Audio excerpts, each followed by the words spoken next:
Howdy! Welcome to the UPM program. You've earned the honor of being an undergraduate peer mentor, a friendly, knowledgeable guide to students who are taking writing-intensive courses in the College of Education. To qualify as a UPM, you must be a student who has excelled in at least one of the writing-intensive courses and has been hand-picked for the job by a professor of a writing-intensive course. So congratulations on being chosen to be a part of an amazing program. During your first week as a new UPM, you need to do 4 things. 1. Join a committee. 2. Set up your office hours. 3. Get to know your class. And 4. Fill out the first week of your timesheet. UPM committees keep the non-academic aspects of the UPM program running smoothly. The Program and Development Committee promotes the UPM program within the College of Education. It accomplishes this goal through activities such as making and posting flyers, passing out candy bowls to classes with information about the UPM program, selling items like binders and baked goods to raise money for the UPM library, and creating t-shirts that UPMs can wear.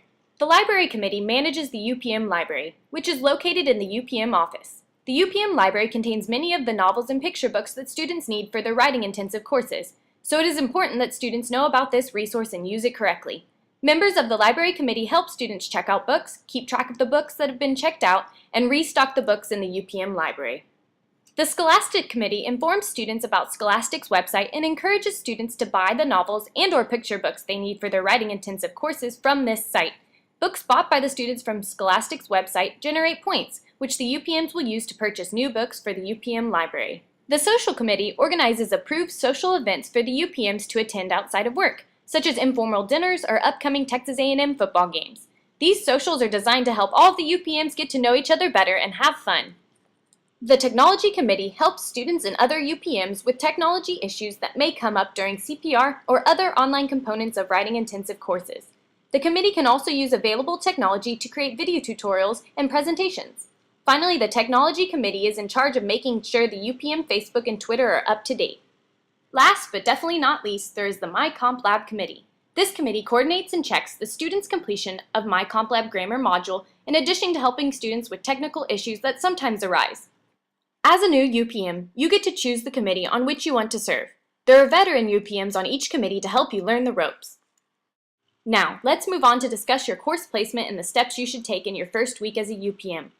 Once you are notified of your course placement, email your course's professor to introduce yourself, ask for a copy of the syllabus, and set up a time when both of you can meet face-to-face. Then, go to your course on the first day of class and meet the students. While introducing yourself, you'll want to give the class your office hours, the location of the UPM office, and your TAMU email or phone number. Make sure to be very familiar with the syllabus. Keep up with it as if you were a student in that class. Next, let's talk about a UPM's typical work hours. UPMs are required to work 10 hours a week, 5 hours in the UPM office, and the other 5 on their own time. You can arrange your office hours to fit your schedule. Make sure that you split the 5 office hours between at least 2 different weekdays so you can be more available to the students. You will also be required to complete a timesheet every week by 5 p.m. on Fridays. This documents your hours and what you completed during those hours each week. You can find your timesheet in the UPM Dropbox as an Excel spreadsheet with your name and the semester you're working. Document the number of hours you spent doing work-related tasks in the hours column of the spreadsheet. Then write what each specific task was under the column labeled description. Also make note of any communication you've had with your professor and your observations as a new UPM. Now that you know the basics of being a UPM, here are some guidelines that you're expected to follow. These are part of the UPM contract, and as a UPM you must commit to each of them. I am responsible for 10 hours of UPM-related work. 5 of these hours are mandatory office hours. If I am unable to fulfill my office hours, I will notify Dr. Douglas, my fellow UPMs, and my students immediately. I will also ensure that there is someone else who can fill in for me. Sometimes you'll have to reschedule your office hours due to sickness or a university-approved absence. Email Dr. Douglas, who coordinates the UPM program, and the other UPMs beforehand about the hours you'll miss that week and on what weekday and time you'll make up those hours that week. You'll also want to send an announcement to your students about your missed hours and makeup hours. I will communicate with my professor on a weekly basis regarding updates on projects, meetings with students, work that needs to be done, and any other topics that need to be addressed.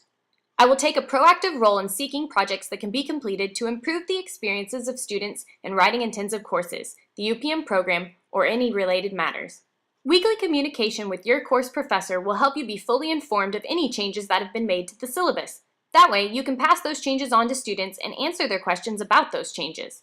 You'll also want to take an active role in the UPM program, both in your interactions with students and other UPMs. If you see something that needs to be done and you're allowed to do it, then do it. I will conduct myself as a professional at all times in my interactions with students, professors, and fellow UPMs. I will adhere to these guidelines for professional conduct during office hours. Following through with these guidelines will ensure you are a successful UPM. However, let's take a look at the wrong way to act. Ignoring a student is definitely not the way to make him or her feel welcome to the office. Having headphones in prevents a UPM from hearing a student enter, and eating a full-on meal takes up a lot of space, as well as makes the environment feel messy. This UPM was really harsh when evaluating the student's work and does not give feedback in a professional manner at all. Now that we've seen what not to do, here's the right way to act. The student is greeted in a friendly manner as soon as he or she enters the office. Headphones are not being used, and the food being eaten in the office is kept to a simple snack. This creates a welcoming environment for the student. Also, the student's work is given positive, accurate feedback alongside criticism that is worded in a supportive manner. This is definitely the way to behave as a UPM. I will attend monthly UPM meetings. I understand that I am a paid employee, and these meetings take precedence over other non-academic obligations. If I cannot make a meeting, I will notify Dr. Douglas immediately and set up a meeting time with Dr. Douglas the following week to review all missed information.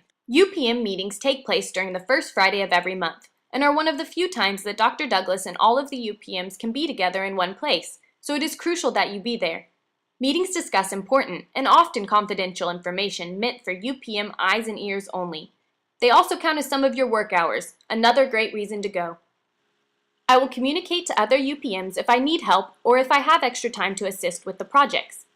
I will communicate to Dr. Douglas any concerns I have during the semester immediately. We UPMs are a team and should be willing to lend a hand when the workload becomes immense, so don't be afraid to ask for help. If any concerns do come up throughout the semester, please communicate them to Dr. Douglas so they can be handled and worked out quickly. I will commit to making this program the best it can be by continuing to set high expectations of myself and fellow and future UPMs. Remember, it's a privilege to be a part of this program. Let's continue to make it successful by always striving for the best. We wish you your best in your UPM experience. Thanks and gig 'em!